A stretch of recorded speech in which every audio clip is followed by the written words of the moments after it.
Before getting into today's video, I thought I wanted to play a quick game with you guys just to keep things fun and change things up a bit. This NordVPN logo, more on them in a minute, is going to pop up in various parts of this video numerous times for 1 second. And if you can comment down below how many times that logo showed up on the screen with a message, and I will read that message in next week's video, I promise. So let's get back into the video with me and Seamilk. How's it going, everybody? Welcome back to another video. Prazi here with another episode of, I guess, Dynasty Dudes, except it's kind of a weird one because I'm all the way in Taiwan and you're in California. Dynasty Dudes kind of cross. We're global. We're global enterprise at this point. Yeah, exactly. What are we talking about today, Prezi? We're talking about how I left China. I've already filmed a video about why I left China, which did rather well. I think it has somewhere between 500 and 600,000 views. Wow. No, thank you. And it was one of those ones that really helped the channel out a lot. But in that video, I left out a rather significant part, and people are getting really frustrated about it because we haven't been able to tell that part of the story. Of course. It's finally time, I think, that we tell that story from our perspective. That was a really scary time for us. It's definitely more stressful for you because you're married, you got a wife. Olivia was only like a year and a half at that time, and that just added to the weight of the situation. Something like that. You were filming Conquering Northern China, and you would frequently go away to go film these things.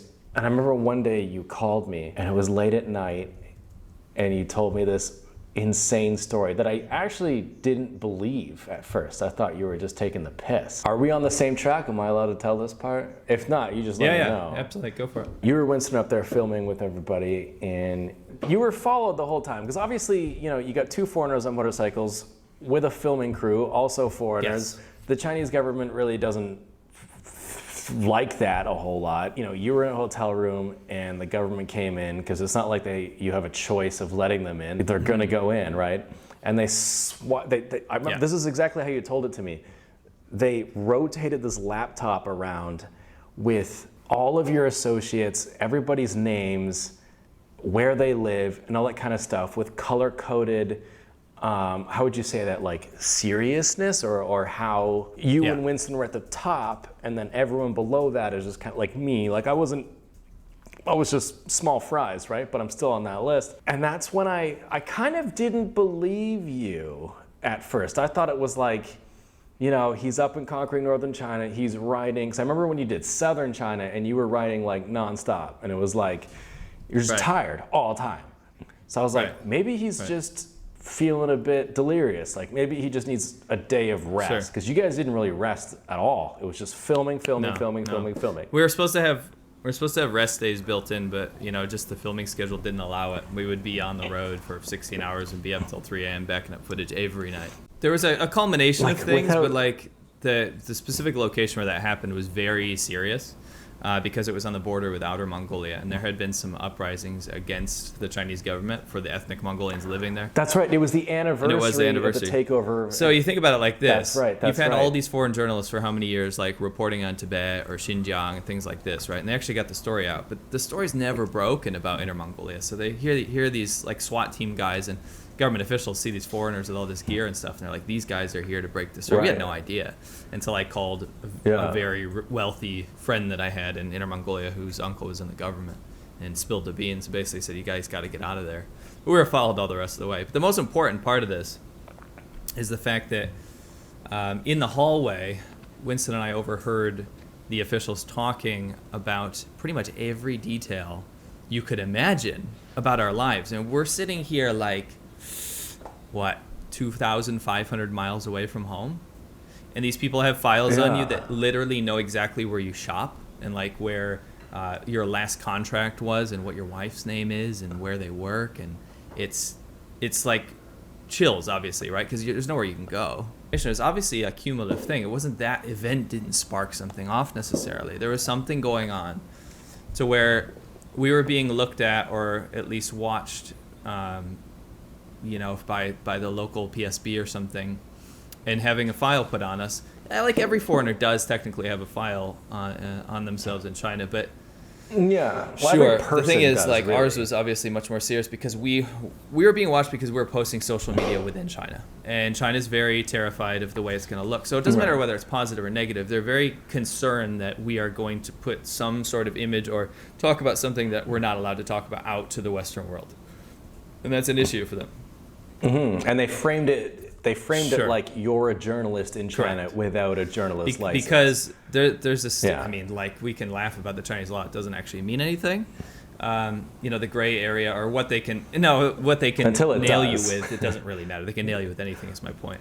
There's no real rule of law, but the law is yeah. that you can film and post as a foreigner in China, but you can't interview people. You can't have interviews of Chinese people without a journalist license. Right. It's obviously something we've done many times on our videos.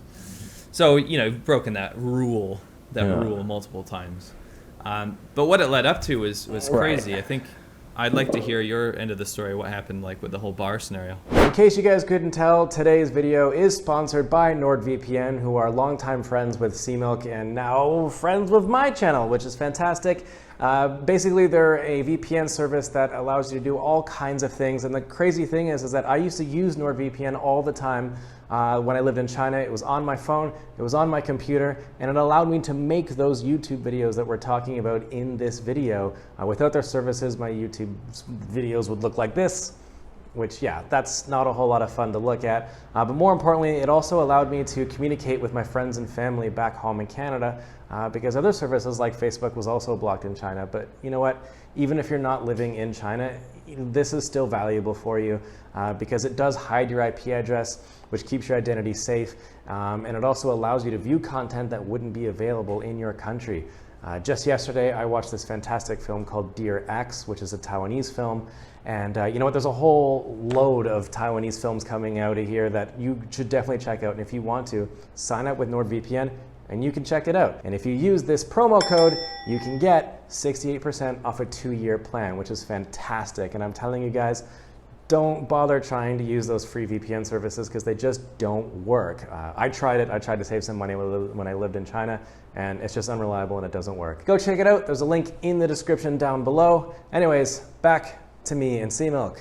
You called me, told me the whole situation. I was like, yeah, seems unlikely that like I'd be on some, like you, I believe, right? Like you were really starting to become successful on YouTube, so was Winston, but I was just like, whatever, like some idiot on the internet that would drink and talk about Sure. China and just have a bit of fun. So I didn't take it with the weight that I think that was needed at the Right. time. And I think it was like a week later at the bar, having a couple of drinks, whatever, chit-chatting. And this plainclothes man walked in with a photograph of your picture. And he was going around asking people, he's like, you know this guy?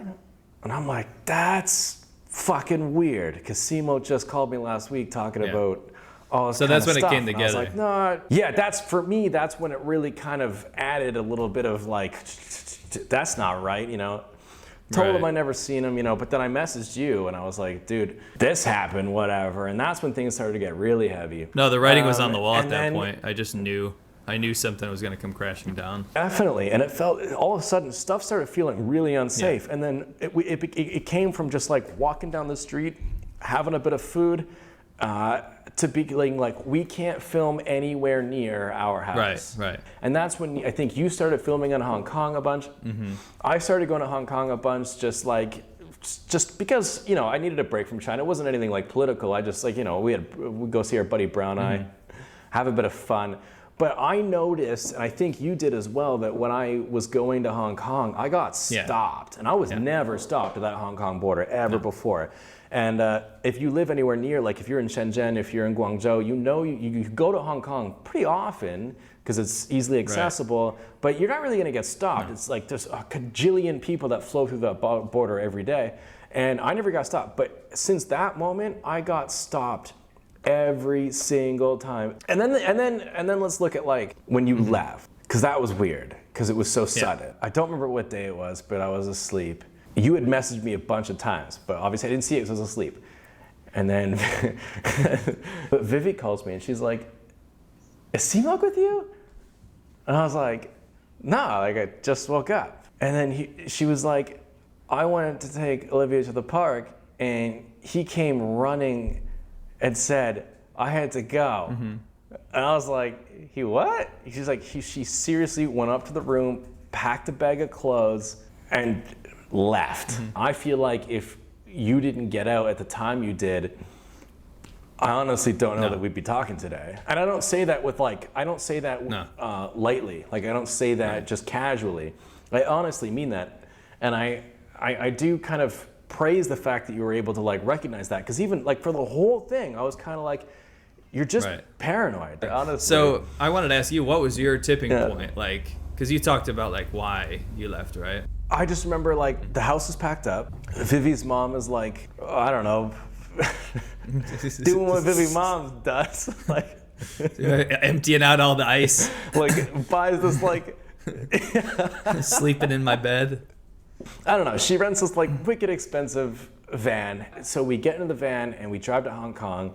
I don't think we got Yeah. stopped that time, but I wonder if that's because we were in the Probably. double-plated van that they sort of, and double-plated cars, for the people who don't know, it means you have a mainland license plate and a Hong Kong plate, which means you're either running a business or if it's a personal vehicle, you are Yeah, they're wealthy. millions. Yeah, wealthy is a stupid. You're Yeah, extremely rich. We get into Hong Kong and it's this huge relief, and we drove straight to the airport. Like there was no stopping anywhere. Right to the airport. Vivi gives you a huge hug. Olivia's super happy. But then I remember you left. Yeah. You left. I was out. And then I was like, shit. I'm in Hong Kong. And thank Yeah, God I yeah, was in yeah. the Hong Kong that I was in, Yeah, like, what was that, 2018 or 2017? something, yeah. I was like, thank God I was, because if I was in the Hong Kong now, fuck knows what had happened.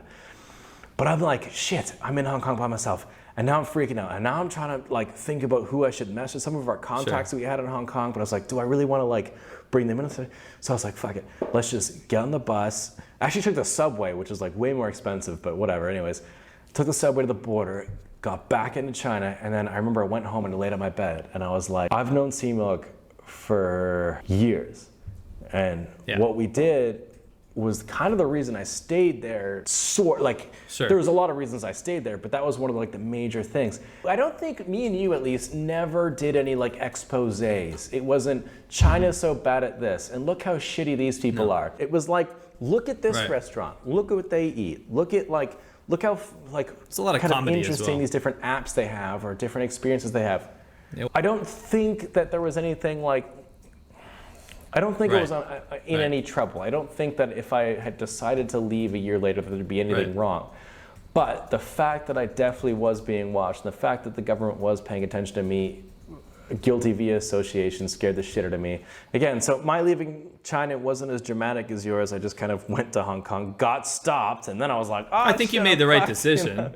You know, whether Oh, it for be sure. a year later or not. Like, I think you ended up happier anyway. Definitely. And I'm excited for when the girls get old enough to come to visit the old Taiwan. We'll be and there. Yeah. Well, it's been Anyways, really nice talking to you, my man.